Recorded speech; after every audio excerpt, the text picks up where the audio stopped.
Are you ready? A Shot of Wrestling, episode 141. And away we go. Step up to the break, we got MJP and Green Man. It's the reigning championship team. From Milan to Japan and everywhere in between. Get the up-to-date news on the wrestling scene. So take a shot, boy. Is that the best that you got? We about to go live. Are you ready to rock? So take a shot, boy. Is that the best that you got? From the bands to the fans, let me hear the crowd pop. So take a shot. Oh yeah, so take a shot. Oh, so take a shot. Yeah.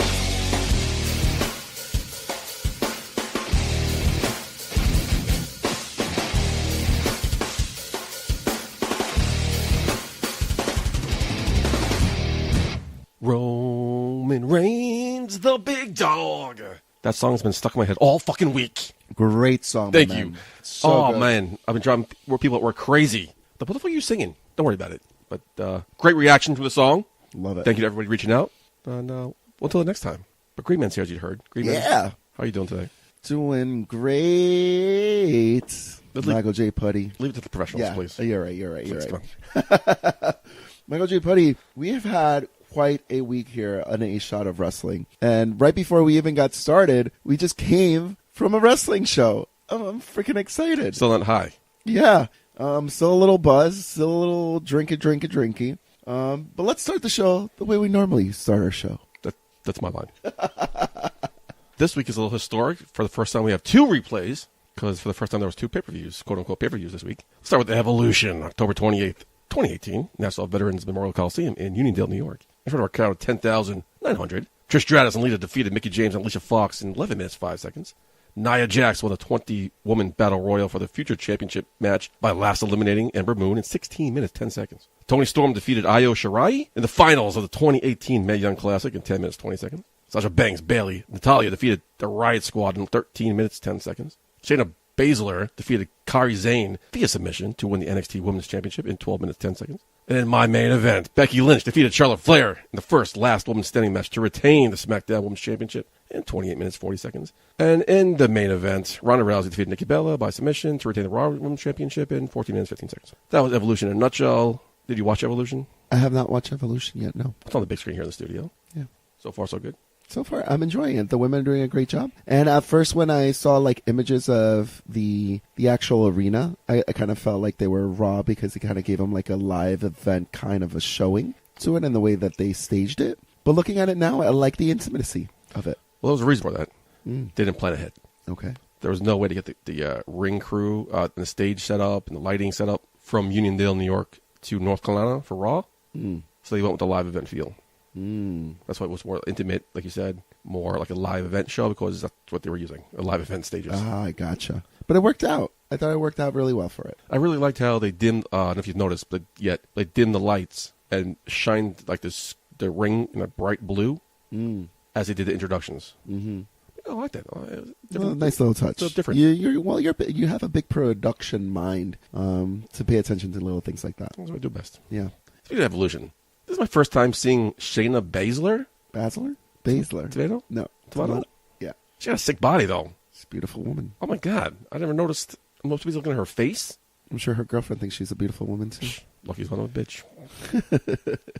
But Evolution, great night overall for the women's wrestling in general. And hopefully there's the next one. Now, if this is the first time of you listening to A Shot of Wrestling, thank you for joining us. There's a lot we're going to go over, but one of the reasons a lot of people like coming back to A Shot of Wrestling is because we have a lot of exclusives. Throughout the past 2 years, we've been able to cultivate some great relationships with a lot of great companies, a lot of great people. And tonight is no different. We are big proponents about wrestling bringing us together. And tonight, we are actually collaborating a little bit with Newsweek. We have one of the Newsweek reporters who are going to give us a little bit more information. Like the Newsweek? Yeah. The award-winning magazine. Who's going to give us a little bit more information on his perspective on Evolution. So let's dial him up. Phil Martinez, welcome to A Shot of Wrestling. Yes. You can't see me right now, but I'm bowing. Thank you. Great. Glad to be on the show with you guys. Thanks for having me. No, it's a pleasure. Now, when we talk about really up close and personal, you work for Newsweek, so you had an all-press pass that allowed you the opportunity to walk that red carpet and talk to many individuals like Stephanie McMahon, like Toni Storm, like Ronda Rousey. I mean, the list goes on and on. How was it? It was an experience. I will say that, I'd be lying if I said I wasn't a little nervous. But, I got there, they showed me around a bit. I got to the red carpet with a bunch of other journos. I think TV Guide was there, Sky Sports and Fox News, I think, was there. But, yeah, it was cool. Then, they just started bringing people in, and it was kind of like a smorgasbord, like a sushi line of just people getting a couple people here and there, a couple of questions, and they got to move along the line. So they had me in my spot, and, my first person was Rhea Ripley. I was really nervous. She's really tall, and she is like the sweetest person. And it's funny because obviously her character is very mean, but she was like so shy, and she was holding the NXT UK belt. And, it was crazy because I didn't even know, it wasn't even announced. It was like a dark match that she had a match before a show. Yeah. So I didn't even know she was going to defend it on the show at all or whatever the case might be. So it was pretty cool to talk to her. And then, Ronda, Dana Warrior, I got to speak to. Maria Menounos, I got to speak to for Lucky a bit. Lucky son of a bitch. Oh, my colleague said the same thing. He goes, "Are you kidding me?" I'm like, "Yeah." I was like, I didn't expect her there, but she was there. Stephanie, I was really nervous to talk to Stephanie, but she was really nice. Damn, who else I got to speak to? I don't even remember. Ronda was cool. I was like the last person I got to speak to. Now we've gotten a lot of great opportunities on A Shot of Wrestling to talk with a lot of great talent and bring them on the show. How did you prepare for this night? Did you have questions ready to go for these individuals, or it was just off the cuff? It was mostly off the cuff. I wish I knew who was going to be there. Like, I guess you could have an idea of who will be there, but you don't know really who's going to be there to speak to, because there was even people there I didn't get to speak to. Like Sasha was there. Zelina Vega was on the red carpet. I didn't get to speak to them. But The Miz and Maurice was there. I didn't get to speak to them. Ric Flair was there. I didn't get to speak to them. So it was more off the cuff, and it was more like, "Oh, you want to speak to this person?" I'm like, "Sure." So you just kind of get like those general questions like, "Oh, how does it feel to be here? Did you ever think there'll be an all-women's pay-per-view?" So you get those kind of like general questions, and then hopefully it'll warm them up for something more meatier. Like when I got to speak to Trish, it was easier to talk to her because of her match getting changed with Alexa being hurt. So you got to speak to her about Alexa and if she wanted to face her again. And she was like, "Yeah, there's more time to face her. I might still be around," kind of thing. So it's a little bit of combination, but it was definitely more off the cuff. So it sounds like you kind of got a little bit of an exclusive, knowing that Trish Stratus may be making a more than one-off appearance with the WWE. Yeah, definitely. It's you try to get those things because obviously they don't always know, and they can always tell you what they know. So you just kind of like tailor it in a way for hopefully they'll just you'll give you just enough to be a story, Just like with Stephanie, I wrote about if she thinks there'll be another Evolution. And she was like, "Yeah, I think if it's successful, it'll be Evolution 2, Mae Young 3, all-women network special show kind of thing, weekly show or whatever." You just try to get them just enough, put their guard down, I should say, where they'll just give you just enough to build a story around where people really want to read it. Tell us how you ended up at Evolution. Like you work for Newsweek. Did Newsweek tell you about this and tell you to go? Did Newsweek ask you if you wanted to go? Did you tell Newsweek this was happening? Like, how did you end up at Evolution? Well, I've had a little working relationship with the WWE for a few months now. And since they know I'm based in New York, they're like, "Oh, did you want to come to this or whatever?" And I talked to my boss, and my boss says that's fine. And we go, and yeah, that's pretty much that. It's just like my editor, my boss is pretty cool and lenient about certain things. So he was like, "Okay, yeah, it's fine. Go ahead. It's okay to go." So I went, and it was kind of on my own time since it was Sunday, and that's it. Around the office, are you known as a wrestling fan? I am now. So, how did you get into being a wrestling fan? Definitely, my uncle is a big wrestling fan still to this day, and he got me into it. He used to record WrestleManias on VHS and show us, me and my brother, when we were growing up. So I became a really big wrestling fan. Ultimate Warrior was my favorite growing up, and yeah, it just grew from there. I kind of went away for a while. And then I came back with like WrestleMania 30, I believe, when Daniel Bryan won the title. Yeah, it's my favorite WrestleMania. That's when, and the rest is history. So I've been keeping up on it these couple of years. So I became a really huge wrestling fan from then on out. You just said one of your favorites growing up. Your favorite growing up was Ultimate Warrior. So was a little kid in you freaking out when you were interviewing Dana Warrior?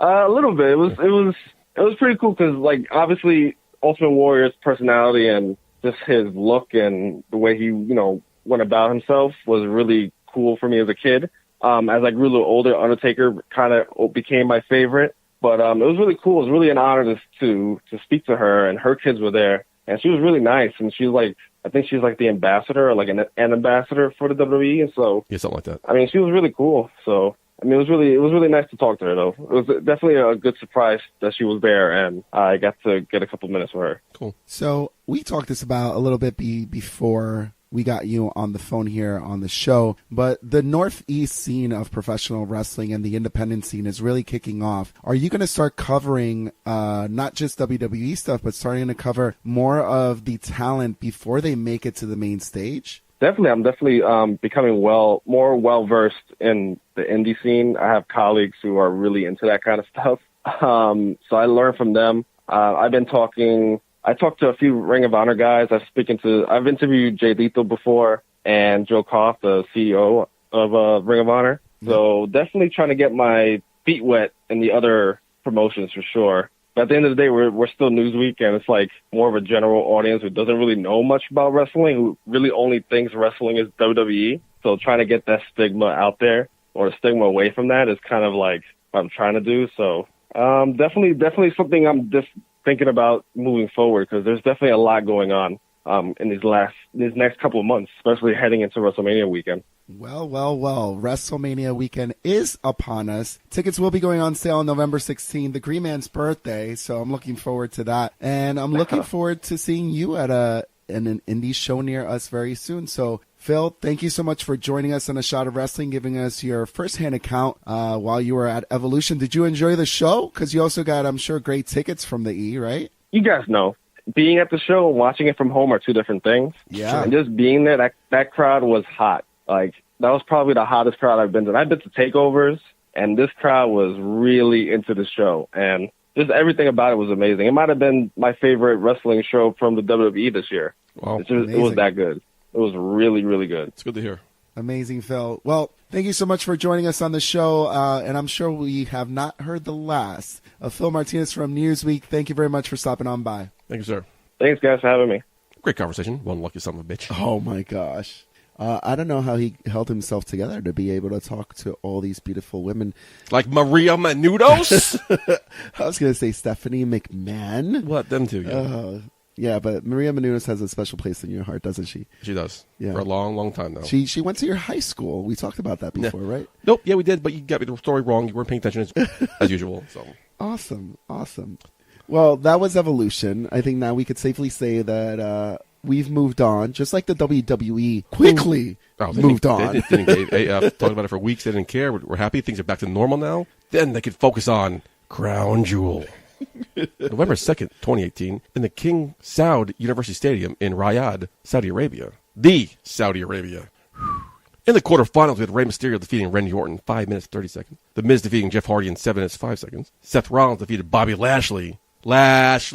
It's catching on. Oh, man, it's great. Catching on. 5 minutes 30 seconds. Dolph Ziggler defeated Kurt Angle in 8 minutes 10 seconds. Moving on, the Bar defeated the New Day to retain the SmackDown Tag Team Championships in 10 minutes 30 seconds. In the semifinals, The Miz defeated Rey Mysterio in 11 minutes 15 seconds. Dolph Ziggler defeated Seth Rollins in 13 minutes 5 seconds. AJ Styles defeated Samoa Joe to retain the WWE Championship in 11 minutes 15 seconds. Brock Lesnar defeated Braun Strowman to win the vacated Universal Championship in 30 minutes 15 seconds. Shane McMahon defeated Dolph Ziggler. What? In the finals of the World Cup in 2 minutes 30 seconds?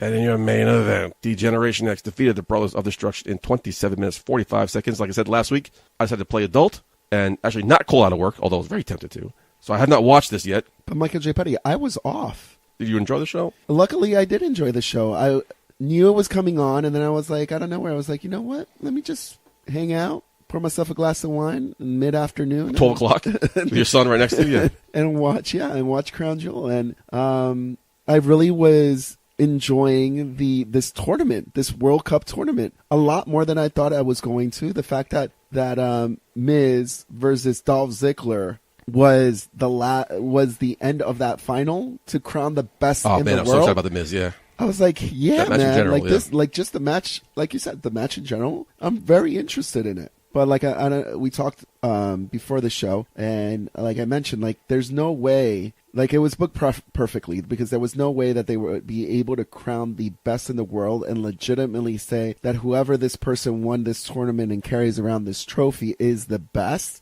Because shouldn't the best be their champion? Shouldn't the best be AJ Styles and now I guess Brock Lesnar? Like that's who really should be the best in the world. going back to my idea last week, they should have crowned the new Universal Champion. But then you're also downplaying the WWE champion because you're saying that the Universal champion is the best in the world. It goes without saying, W Championship is the more superior title of the two. So you think they needed to work hard to put the Absolutely. Universal title over? Absolutely. The cursed Universal title. Yeah. Mm-hmm.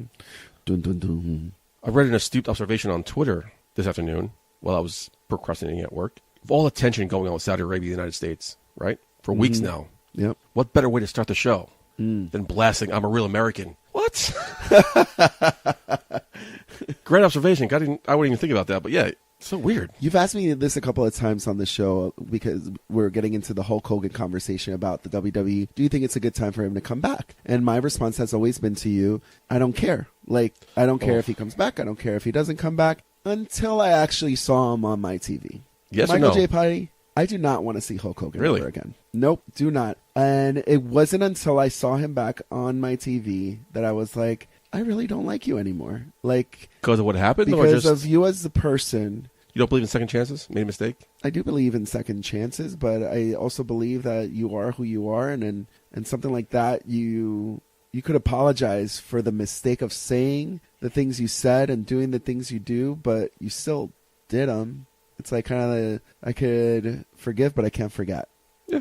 Yeah, Oh. not a fan. Not a fan. Do not bring Hogan back. He's too old anyway. Well, did you know the crown jewel from Saudi Arabia was the first WWE event since WrestleMania 22 in 2006, our very first WrestleMania, Oh, to feature in-ring competition from Kane, The Undertaker, Triple H, Shawn Michaels, Rey Mysterio, and Kurt Angle all at once. wow. Random fact by WWE Stats on Twitter. Since our first WrestleMania. That's the first WrestleMania we've ever been Yes, to. absolutely. Did you also notice the cross of Rey Mysterio's mask was missing? Oh, why? They're in a Muslim country. Interesting. Very interesting. That was like, what? It's so Small weird. little details. Yeah, people pick up on that stuff. Yeah. And the breaking news from Saudi Arabia is Triple H is now going to require surgery for a torn pectoral muscle. Yeah. That sucks. You're going to miss significant time. He'll get well soon. Another big story coming out from that event was Renee Young also Yeah. being a female commentator, being Don't know how that worked. the whole show. Good for her. Yeah. Any little bit helps. So at least one woman was featured nicely. What do you think of the show overall? I haven't watched it yet. Overall, I thought it was really good. It went faster than expected. I thought it was going to drag out a little bit, but it didn't. Was it 4 hours long? The full 4 hours? Yeah, it was a solid 4, and I thought it went really well. The match between the icons at the end, closing out the show, Brothers of Destruction versus DX, was a typical older guy kind of match. You saw all their best moves, which was great. But I also feel like I've seen that match before. It probably did. You know? Last 25 years. Yeah, like Well, it was the first time they were going together. they were doing it together, but it was literally the same dynamic. And there was been plenty of times of many speculations between the Undertaker going up against these younger guys and not looking like he could hang with them. Undertaker could hang with Triple H and Shawn Michaels. I think Triple H and Shawn Michaels make the Undertaker look really good. And no offense, I love you, bro, Kane. I don't want to see you for a while now. Do your job as mayor. You did your thing. You got your money for the city. Focus on lead that city and do your job, right? Am I in a minority here? I agree. My opinions about Kane not being around is something pretty stupid, but I'll share it with you. Because he's mayor, does that mean he can't shave his chest to be Kane? I don't know. I haven't It's noticed. the weirdest thing. It's like he has this weird little Austin Powers chest growth that peeks through his tights, and I'm like, is it because you're mayor? Is this part of your new gimmick? What's going on? See, I noticed Rey Mysterio is missing the cross on his mask. You know, it's men's chest hair. This is a lot. Speaking of men's chest hair, one of my chest hairs actually turned gray the other day. Oh, the only one? Yeah, Okay. getting old. Easy to spot, right? All right, so let's move on. You just mentioned earlier, we're coming back from the ICW, I think Impact Championship Wrestling, right? Yeah. We got back on the high. Well, I'm still getting hung over by all the drinks I had over there. Oh, it was such a great time. It was amazing. Had a great time. You're recovering with drinking Gatorade and water because you're gray chest hairs. I'm still drinking because I'm a man. It was so good. Our second ICW event. Yes. It was like full circle. It was like full circle, and I didn't even notice until I got there. And I think that's just one of the things in wrestling that, we talk about telling the story. Like, this really completed its story for me. And if you want to hear what I'm talking about, tune into this. Tune into what? This. Danny Demanto, there's a great moment that I need to talk to you about. Okay. My first ever independent wrestling show was ICW. Okay. It was the night that you were supposed to face Shane Douglas. Oh, wow. But unfortunately, that did not ever went happen. My first ever independent wrestling show. That popped your But cherry. tonight, I get to see you versus circle. Shane Douglas in that ring. Awesome. For me, it was freaking incredible. How did it feel for you? Well, I mean, I've been a professional wrestler for 18 years now. And before I was a wrestler, I had a bucket list. And number one on that bucket list before I was ever a wrestler was Shane Douglas. He was my all-time favorite wrestler of all time. And, it took me 18 years to cross him off. And tonight I did in ICW. It's amazing. It's truly a full circle moment for us. Now, there's a lot of things going on with Danny Demanto in 2019. A couple of things. We're also talking about Joey Janela Spring Break, which sold out in 3 minutes. 3.5. But who's counting? How does it feel? That felt very good. But Bloodsport tickets are still available. So Sell that shit out. yeah. Well, little shot of wrestling exclusive. When we make the first announcement, the tickets are going to disappear instantly. And then my inbox is going to blow up, and everybody's going to say, "Damn, man, I didn't know you booked." Oh, you're not going to tell us tonight? No, I can't do that. But it's a big one. Yeah, and I think that we're doing pretty good when we say it's a big one. Well, listen, anybody who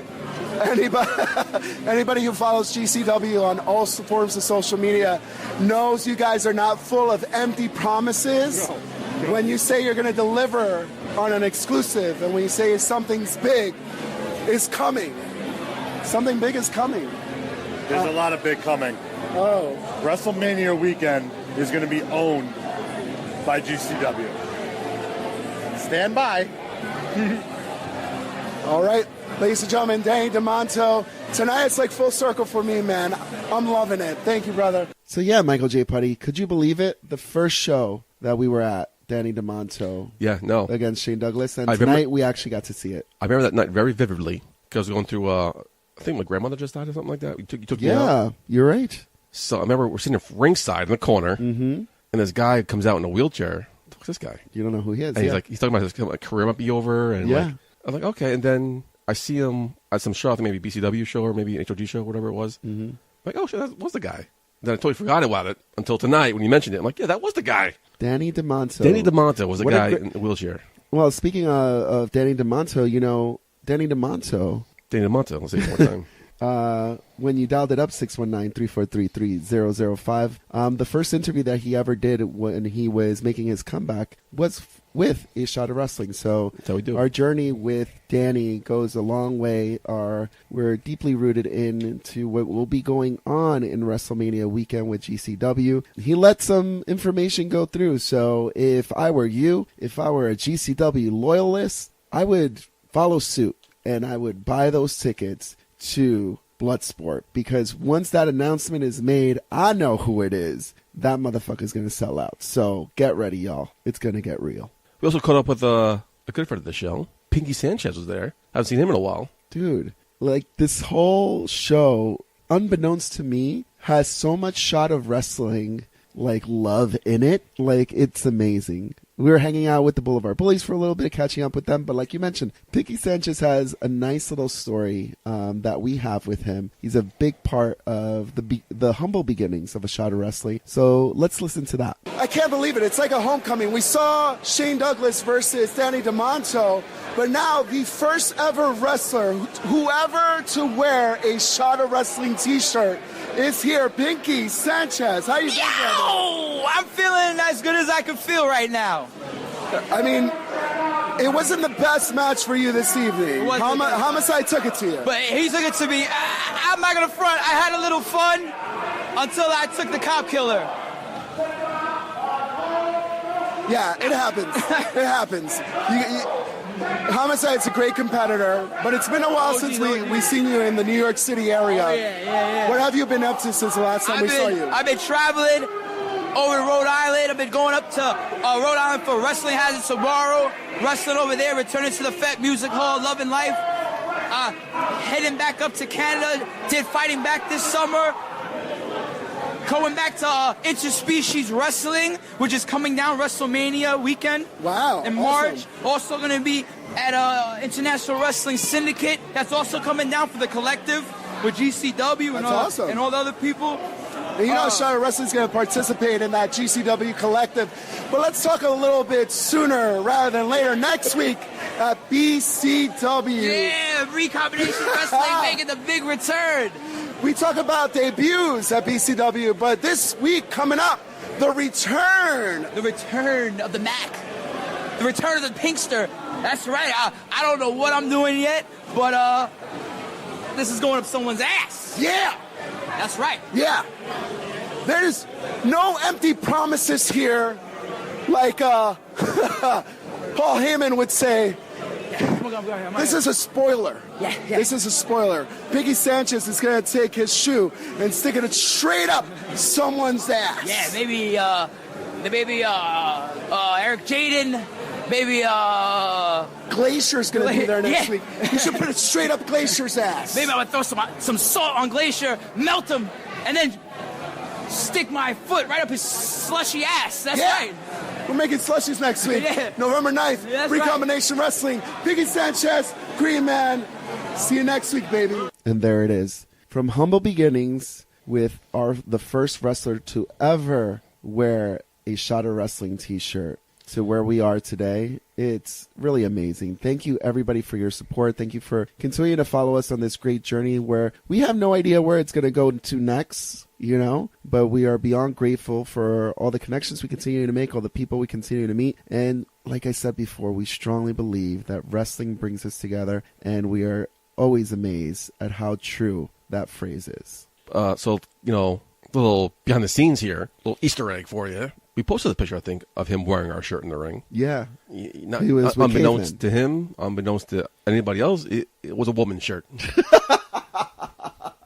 The last shirt we had left, he's like, "Oh, give me a shirt," and you threw him one. I don't know if you knew at the time or just threw him whatever shirt you had. He was just so cool. He was just he put it on like, that's a woman's shirt. Like, you gonna tell him? I'm gonna tell him. You gonna tell him? No. Fit like a glove. Perfect. Hey, it fit him well. If anybody could wear that women's small, Pinkie Sanchez made it look good. Another good friend of ours we met at the ICW event was Big Cuzzo. Oh, I love Big Cuzzo. Big Cuzzo talked to us at the Impact and Bound for Glory tapings. Mm-hmm. Told me about his in-ring career and how he was just getting off of the ground. Mm-hmm. And he told me he had a show October 27th. Yeah, I'll definitely go. Definitely support Cuzzo. I got a text Saturday morning saying, "Hey, bro, hope you still can swing by." Where am I going? Fuck.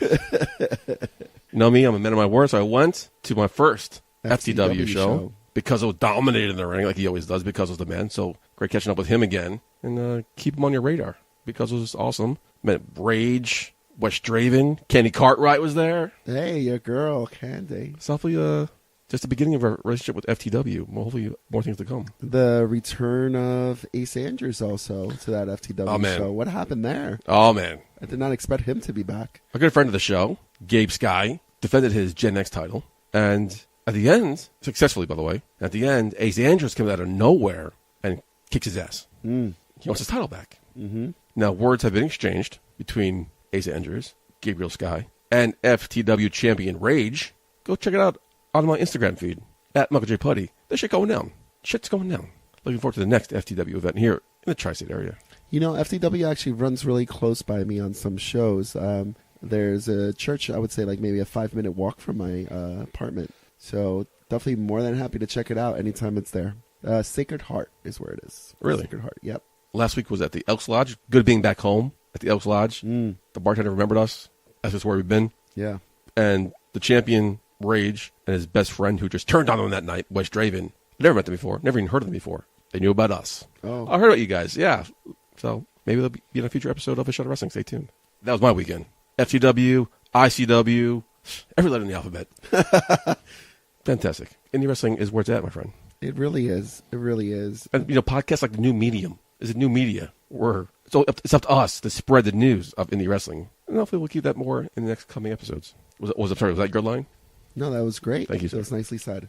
I totally agree. Green Man, thanks for being here. You stick around for the news? You got something to do? You got somewhere to go? No, there's a lot of things to do. We're approaching the end of the year for A Shot of Wrestling. We're looking to get new merch coming out very soon. There's a few phone calls and a few emails that I got to send out. So I'm heading back to the office. You have the full show under control. As always. It was great starting the night with you at ICW, now, man. This is awesome. This is what we should do every time. We should go to an indie show and then do a podcast. Are you going to go back to your office to make phone calls, or are you going to sneak downstairs to do fucking karaoke? Mike the bartender told you last time? Yeah, he did. He told me. He tells you every fucking time. All right. So I guess you know where I'll be. It's In the News with Michael J. Putty. All right, folks, we'll get right into it. The Wrestling Observer newsletter is reporting that Impact is still very high in Austin Aries, and the feeling is that while he is currently not under contract, that he will return sooner rather than later. He had a big Twitter feud with Johnny Impact involving his wife, which Johnny Impact didn't like. That wasn't planned. Management was not happy about that as well.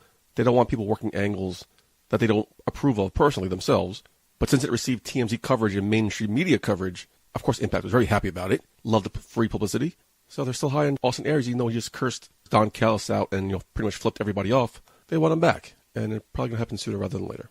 In other news, it's being reported that New Japan Pro Wrestling is interested in possibly signing a few current WWE superstars once their contracts expire. No names were mentioned in the report, but New Japan is prepared to offer deals that would be quite enticing for the talents.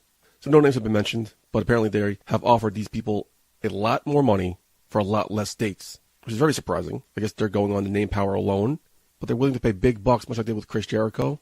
Who do you want to see go over to New Japan and Pro Wrestling? Let us know. Inbox, shotofwrestling.com, or our social medias. I think some of the names being thrown around are Finn Balor, Cheesecake Nakamura, just to name a few. I won't be sad to see those guys go, but we'll be following the story very closely, and we'll keep you updated. In other news, WWE officials have been building up Roman Reigns for the new face of the WWE for quite some time now. Now, although they still have big stars like Brock Lesnar, The Undertaker, Triple H, John Cena, those are part-time guys now. And Reigns was considered the top full-time worker on the entire roster. Well, in the wake of his leukemia diagnosis, they are currently left without a top superstar to be the quote-unquote face of the company. Well, according to sports journalist Brad Shepard, a source within the WWE has informed him personally that WWE officials currently view Raw Women's Champion Rowdy Ronda Rousey as being the biggest draw of the entire full-time roster. That sucks. Which is like a couple of matches on TV? Yeah. I see everybody wearing her shirts though in the crowd, so I guess hard to argue with that. But speaking of Ronda Rousey, she has been ranked the #1 women's wrestler in the world, according to Pro Wrestling Illustrated. Now, on a side note, like I mentioned just earlier, Ronda Rousey only worked 10 matches during their evaluation period, which goes from October 1st to September 30th. So between October 1st, 2017, and October 30th, 2018, she only wrestled 10 matches. And that was enough for her to be placed at the #1 spot. Pro Wrestling Illustrated senior writer Dan Murphy said in a statement, and I quote, "Ronda's success in such a short period of time is absolutely unprecedented. She has become one of the biggest stars in WWE, male or female, and is setting new standard for excellence in the women's division. When it comes to a ranking criteria of championships, won, quality of opposition, technical proficiency, one-loss record, and promotional push, she is unmatched. Ronda was an easy pick for us as #1. Really? Really, though? Ronda released a statement saying, and I quote, "Wow, it's an absolute honor. I really don't know how to react to that. I really appreciate it. I don't know how much I deserve it, but wow, yeah, you don't. You don't deserve it. So many more." And Becky Lynch was #11? Whatever. Becky Lynch replied back on Twitter about that, saying, "The only way I could be ranked #11 is on a scale from 1 to 10 of how hot Becky Lynch is right now. That's how you clap back." I'm assuming Becky Lynch will be a lot higher next year. Jesus. Ronda Rousey number 1? That's insane. In other news, JBL recently appeared on Busted Open Radio where he talked about heels in wrestling. Some of the best heels ever, in his opinion, were, and I quote, I think Piper to me was the greatest heel of all time, most likely. I think now, with that being said, in mainstream, I think Fit Finlay was the best heel I've ever seen, and there's no question about that. Fit Finlay was in Europe for 20-something straight years of the same town, same territories, and he was still the top guy when he left. I don't think people realize how good Fit Finlay was. He was the best heel and probably the best worker I had ever seen. High praise coming from JBL, the wrestling god himself. What about currently? And I quote, look, I think Randy Orton, he has obviously been around a long time, but I think Randy Orton can be a terrific heel. I think The Miz can be a terrific heel as well. Miz enjoys being a heel. I think he's actually very good at it. People look at him and want to hate him. That's what you want. Someone mentioned to me at Fox, what a wonderful guy, but on air, he comes across as a guy you just want to punch in the face. That is what a heel is. You remember JBL, but she used to shit on The Miz when The Miz debuted backstage? You hear all those stories? So, just shows you what a worker Miz is. He went over JBL. Now, you know some of my heels. I can go on and on about it. What are your heels? I asked you guys online. Some of you, I pretty much had a lot of the same answers, but here are the top 3. JC83, Flair, DiBiase, and Ciampa. Wow, okay. Of all time? Really? Ciampa? I know his work, so I'll take your word for it. Corey36 said Randy Savage, Shawn Michaels, Punk, and now currently Dean Ambrose. And Z Wahab said Randy Savage, Kurt Angle, and the King of Kings, Triple H. All good names. DiBiase, Flair, of course. Shawn Michaels, CM Punk, and Dean Ambrose currently, yeah. Looking forward to see where he goes on this heel run. Should be exciting. In other news, current Ring of Honor Wrestling Champion Jay Lethal is now the second longest reigning world champion in Ring of Honor history. Between his 2 reigns, he's held the championship for 546 days as of this recording, surpassing Nigel McGuinness with a total of 545 days. Who's number 1, you ask? Samoa Joe. He was the only man who has held the championship longer. Joe held the championship for a total of 645 days during his single reign that lasted from March 22nd, 2003 until December 26, 2004. 15 years ago, started that reign. That's crazy. No one has come close to beating it. Although Jay Lethal's pretty close. He's 100 days away, less than 100 days away. So, we'll keep you updated. But speaking of championships, AJ Styles has now reached a new milestone in his historic run as WWE champion. He has now made it to the top 10 longest reigning champions of all time. He currently stands at 362 days. Number 1, of course, is Bruno Sammartino, 2,803 days. Bob Backlund is number 2 with 2,135 days. Hulk Hogan is number 3 with 1,474 days. Number 4 is Bruno Sammartino again with another reign of 1,237 days. Number 5, Pedro Morales with 1,027 days. Top 5 is never going to be broken again. I mean, there's no way in this current era of professional wrestling you're going to have a champion for 1,000 days. God forbid, 2,800 days? Bruno Sammartino, Bob Backlund, Hulk Hogan, Bruno Sammartino, and Pedro Morales are ensconced in the top 5 forever. Those records will never be broken. Number 6, though, is CM Punk with 434 days. AJ Styles is right behind Hulk Hogan with 364 days, which means he's going to break that in a matter of days. Probably by the time this thing posts, he would move into the number 9 slot, which means number 8 on that list would be 371 days by Randy Macho Man Savage. John Cena's number 7 with 381 days. So just in a matter of days, AJ Styles moving number 7 on this list. I think I mentioned about it months ago. I think around the Greatest Royal Rumble. Just give AJ the run. Let him pass CM Punk. CM Punk disrespect you guys. CM Punk doesn't care about the WWE Universe. CM Punk doesn't care about his fans. CM Punk doesn't care about records or titles or anything. AJ Styles is your workhorse. AJ Styles is the man right now. Let him ride the wave. Let him ride the wave for 434 days until he passes CM Punk. Looking forward to it. And finally, let's end on some happy news. Could you use some happy news in this shitty time we're living in right now? Former WWE superstar and three-time Impact Wrestling Knockouts champion, my girl Brooke Adams, known as Brooke Tessmacher in Impact. Welcome to her second child this week. She posted on Twitter, "Welcome to the world, my little angel, Phoenix Presley Lee Piper." Say that 3 times fast. Phoenix Presley Lee Piper. Phoenix Presley Lee Piper. Phoenix Presley Lee Piper. Yeah, I did it. October 31st, 2018, 4:45 a.m., 7 pounds, 15 ounces at 19 3/4 inches long. Why do we care about inches? Baby-wise, I should say. Why do we care how long a baby is? I never got that. Weight, okay. But length? Okay, I mean, whatever. Baby's going to grow, right? But big congratulations to her and her family. But damn, she looked really good. Even right after giving birth, she still got it. Beautiful, beautiful woman. Follow her on Instagram and Twitter. You can see all the pictures of the beautiful baby. That's the news this week. Let's get on some cheers and heels.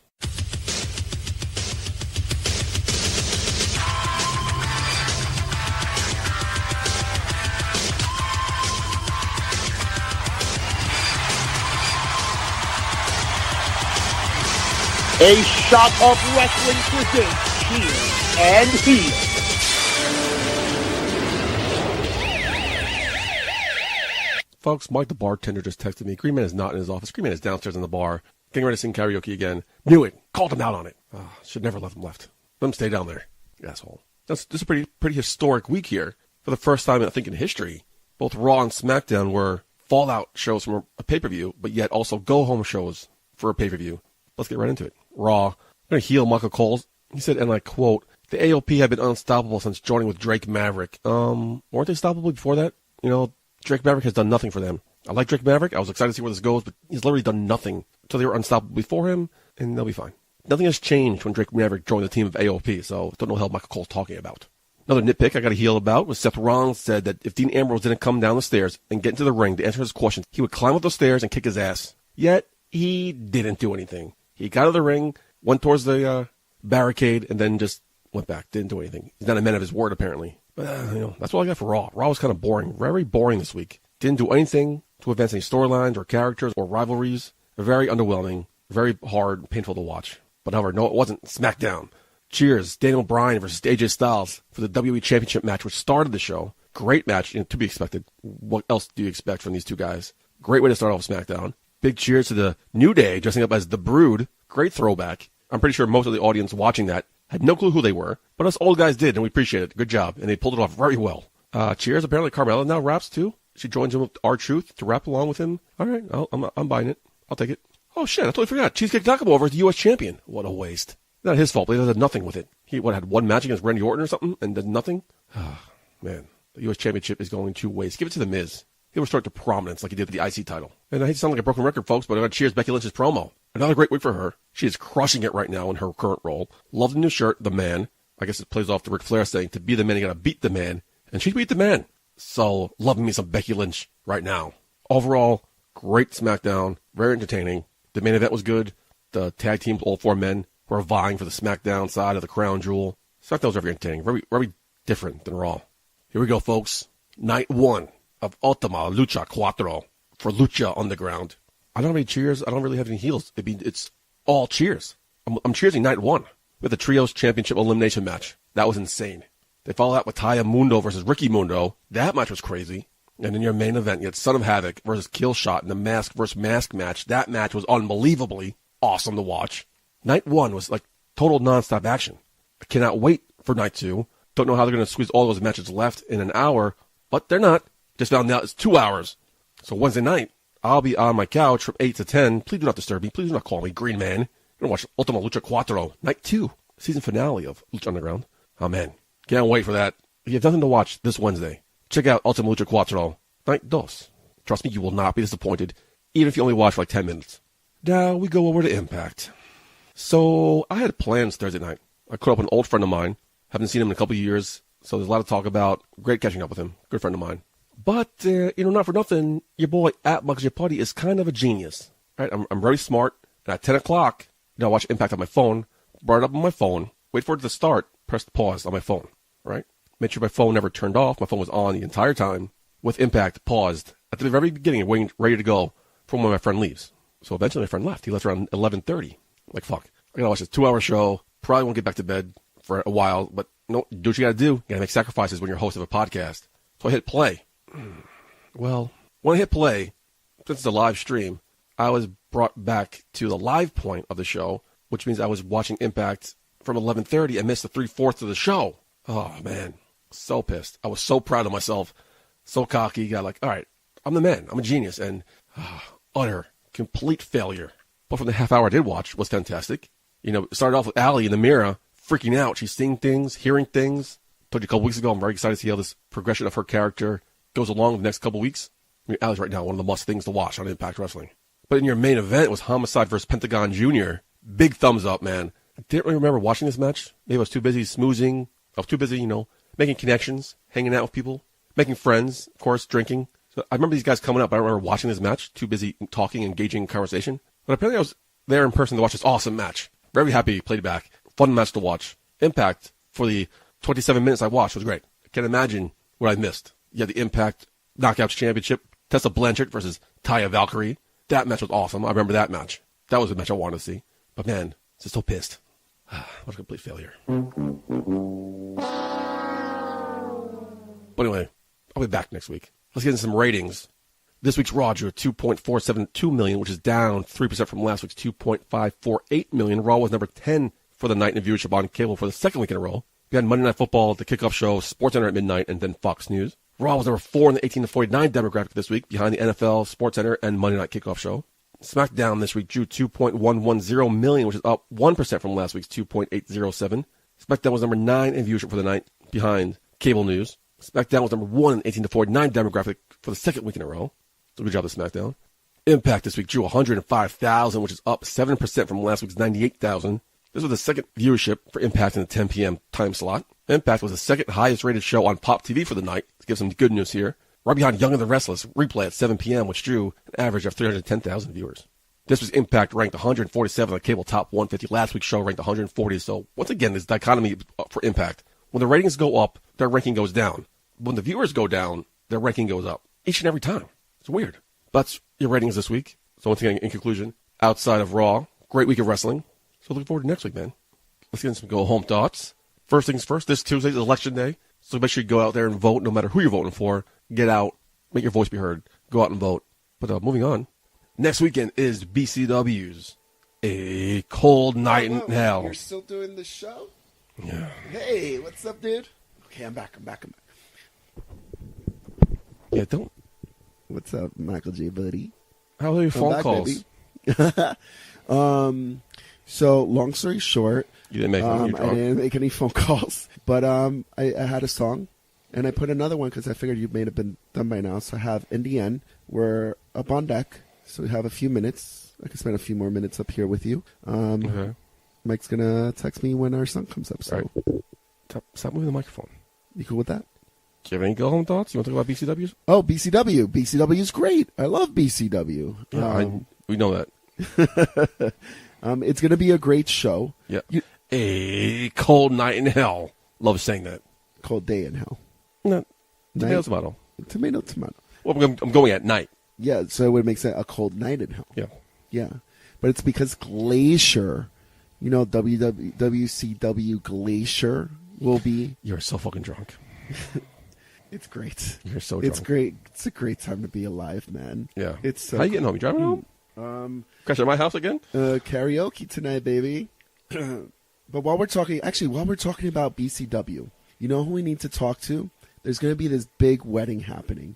So let's get Sean and Jen on the phone, and let's get their perspective of going into BCW. How does that sound? I don't know who Sean and Jen are. Dial them up. What's their number here? Let me give you their number. You're so drunk. Give me your fucking phone. Okay. Thankfully, you just called them earlier tonight. Here we go. Put their number in the system. Sean and Jen, welcome to A Shot of Wrestling.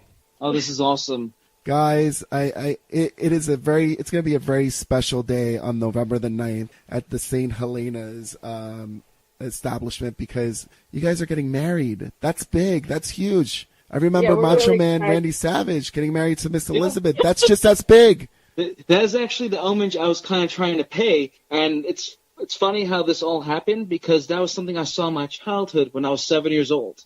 Wow. So how did you guys get together? How did you guys meet? So we met on OkCupid on the internet, and Sean messaged me first.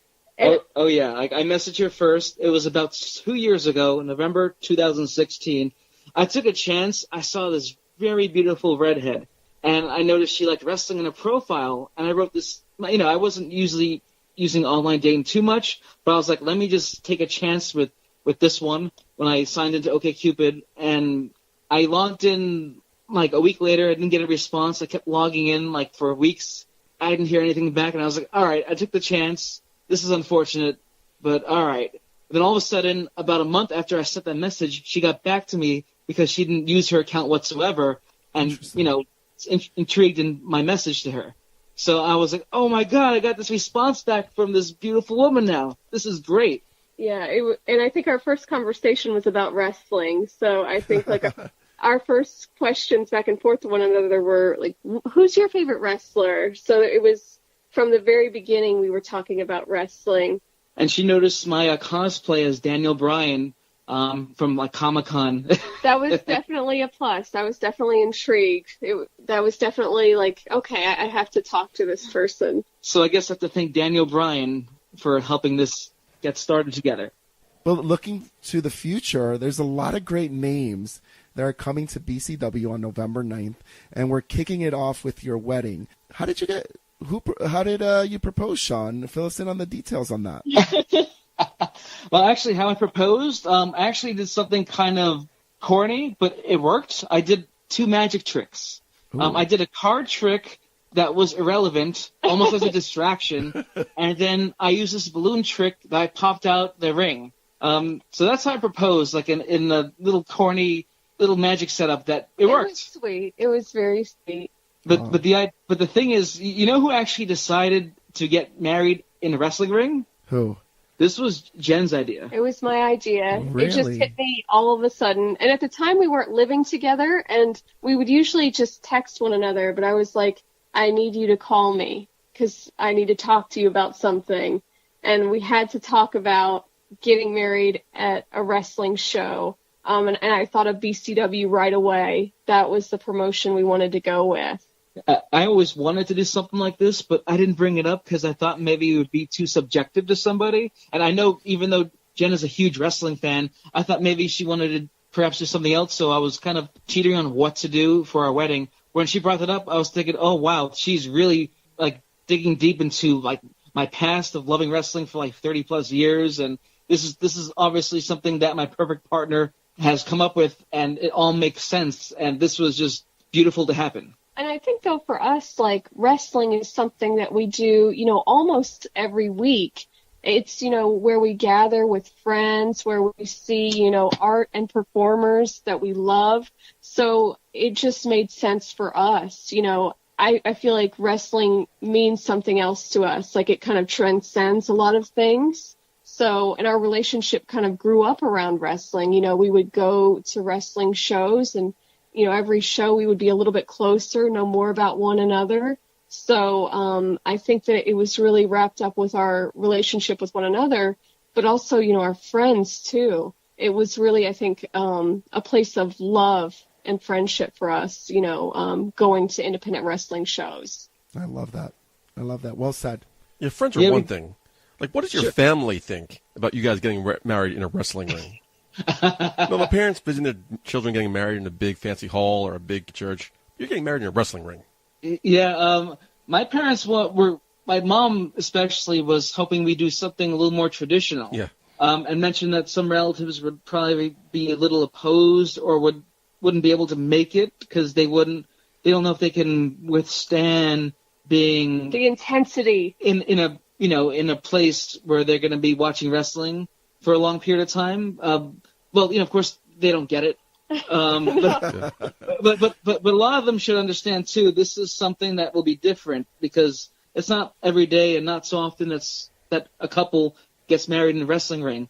But they grew and learned to understand our passion and our idea of wanting to do something unique and something that is fitting for the both of us. So they accepted it, the ones that were a little, incredulous to, well, you sure you want to do this in a wrestling ring? Why don't you go to a nice little fancy venue and get catering and dress up very nice and have everyone dress up? And we're like, no, we want to do something fun and memorable. Yeah, and my family was actually okay with it. So that's cool.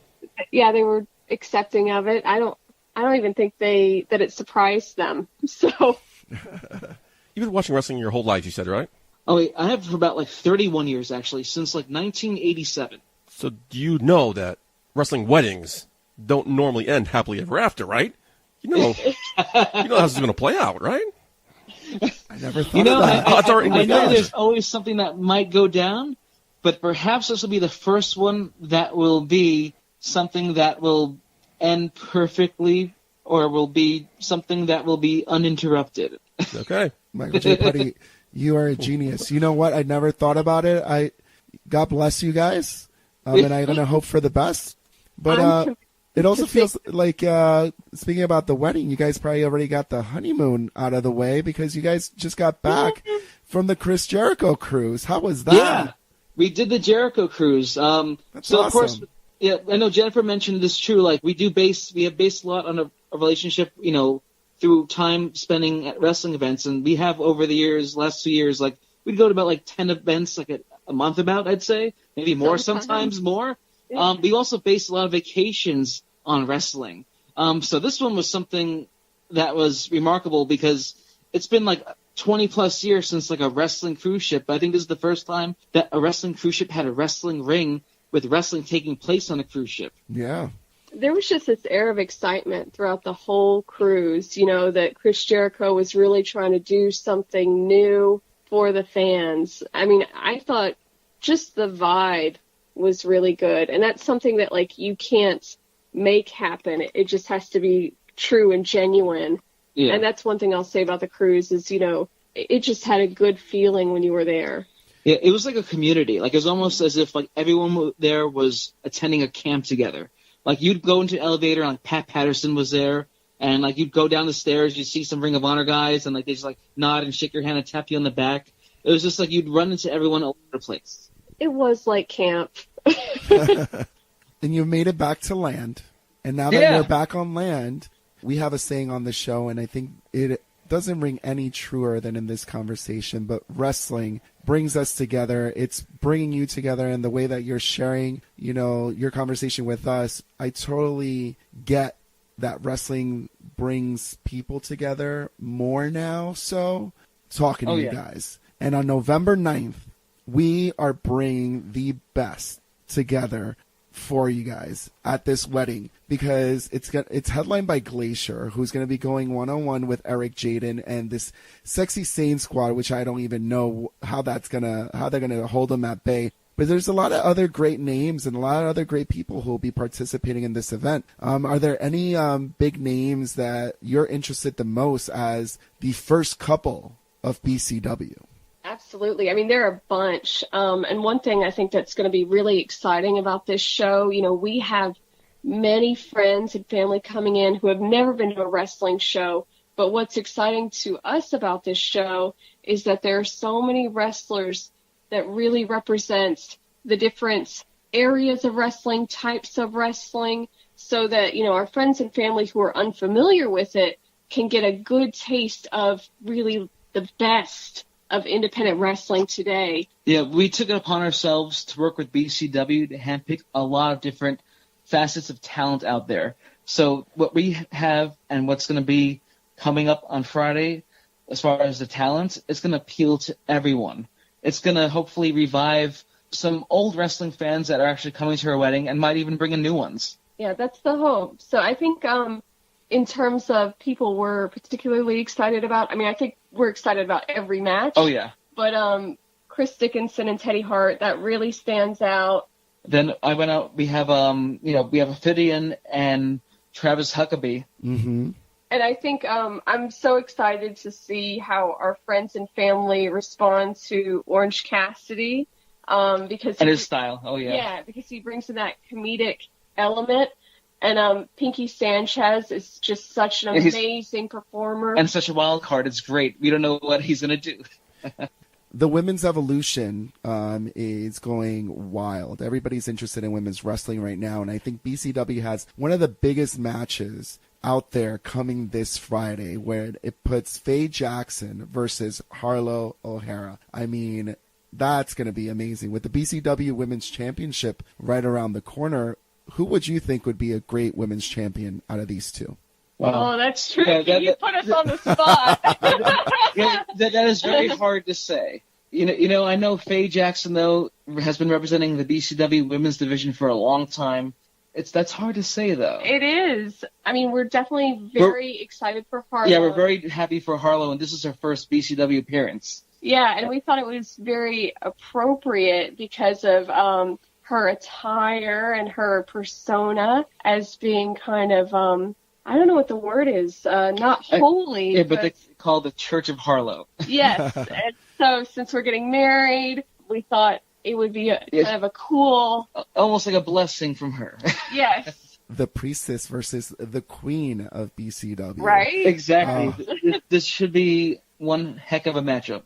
And the culmination of the monster match. Now, there's been a lot of great monster matches in the history of BCW, and this Friday, we're going to be crowning the king of the monsters when Billy Brash, Montana Black, and Wildman Congo go at it to crown the very best of the monsters.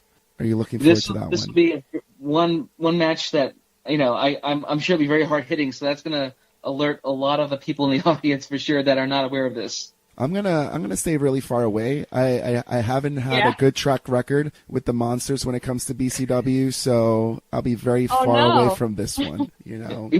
We might have to forewarn some relatives to be careful. Yes, please.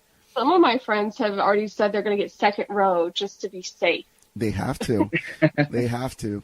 Finally, this match, it's been a long time coming. Darius Carter finally gets his opportunity to go one-on-one with the BCW Championship. How do you guys feel? Darius Carter, does he have what it takes to walk away on your wedding night with the BCW Championship? Well, I think, luckily, the stipulation now might be more in his favor because no one's at ringside. So it should be fair one-on-one. But, when it comes to Azrael and Darius Carter, we don't know. Can we count on them? Can we count on them playing fair?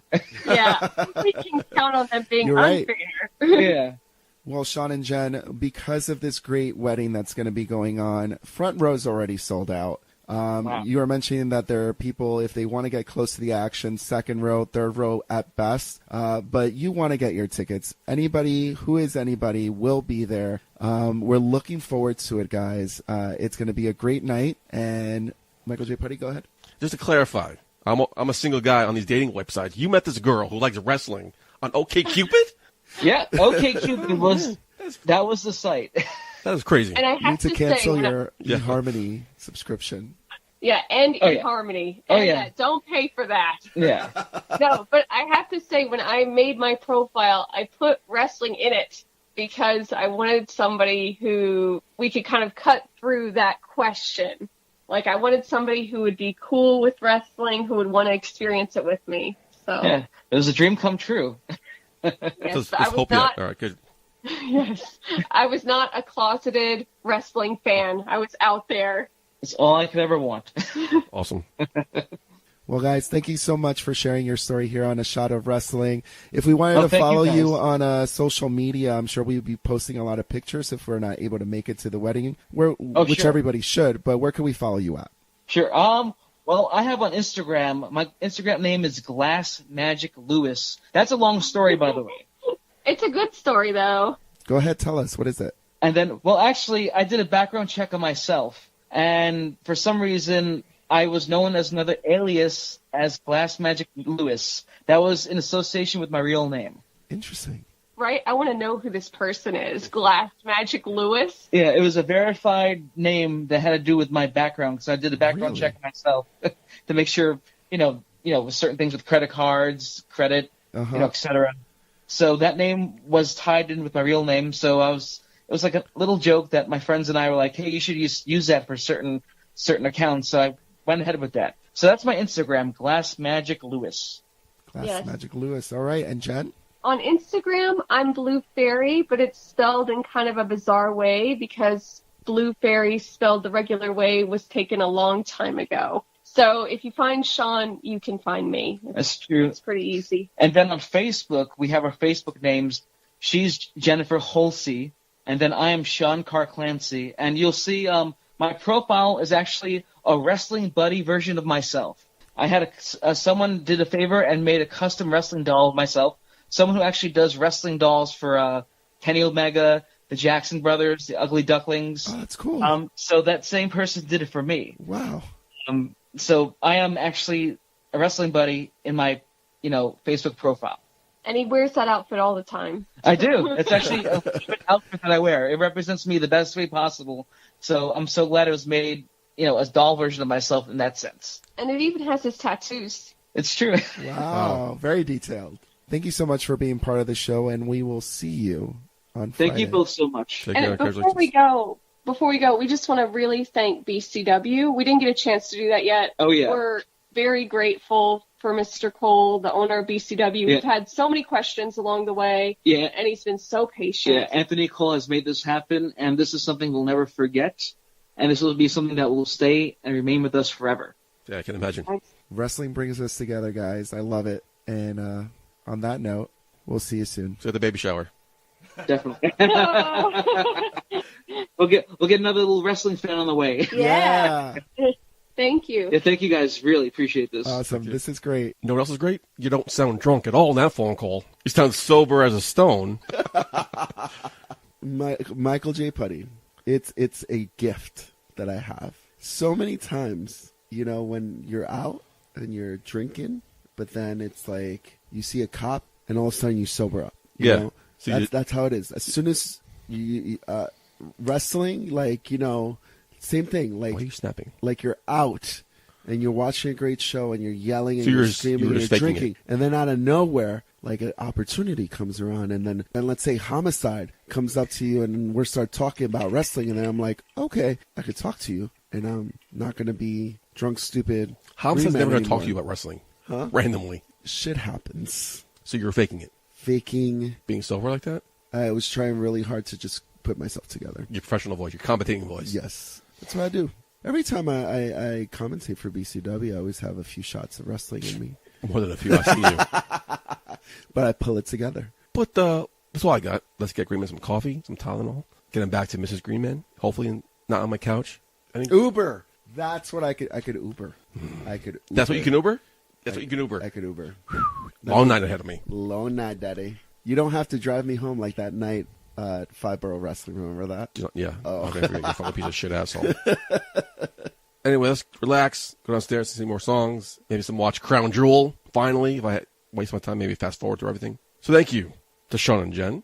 Thank you to Phil Martinez. Thank you to ICW. Thank you to FTW. Thank you to BCW as always.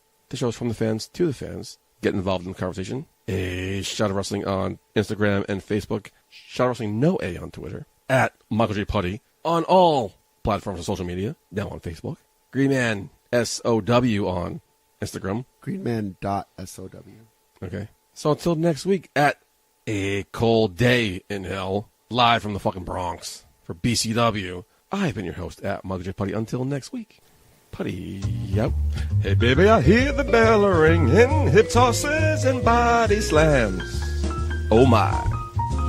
And maybe you seem a bit confused, yeah baby, but I got you pinned. Ha ha ha ha. But I don't know what to do when I see them with that golden case.